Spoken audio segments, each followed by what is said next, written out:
रोहन के फटे पुराने जूतों के चारों ओर धूल के बवंडर नाच रहे थे जब वह उस सफेद धुंध का पीछा कर रहा था। वह एक खरगोश था, लेकिन कोई साधारण खरगोश नहीं। हवा की फुसफुसाहट और उसकी घबराई हुई आंखों की चमक के अनुसार वह एक सुनहरे गाजर की रक्षा कर रहा था। रोहन, एक आदमी जिसकी जेबें उसके दिल की तरह खाली थीं, उसे उस गाजर की जरूरत थी। खरगोश एक टेढ़े मेढ़े प्राचीन ओक के पेड़ के नीचे एक बिल में घुस गया।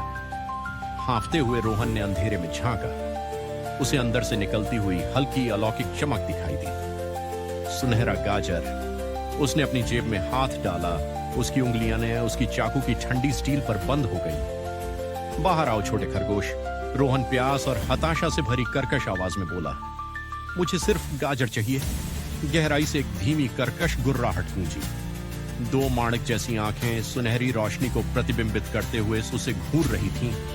खरगोश अब एक डरा हुआ प्राणी नहीं था, वह एक रक्षक था। रोहन ने झपट्टा मारा, चाकू चमक उठा। एक चीख, एक धड़ाम और फिर चुप्पी। उसने कांपते हाथ से बिल में हाथ डाला और गाजर को पकड़ लिया।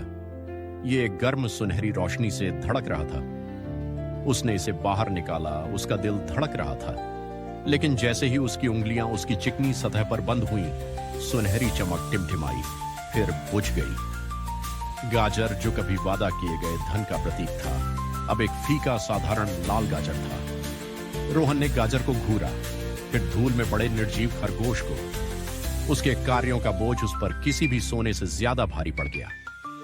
उसे एहसास हुआ कि जादू गाजर में नहीं, बल्कि पीछा करने में असंभव सपने में था, और अपने लालच में उसने सब कुछ नष्ट कर दिया था।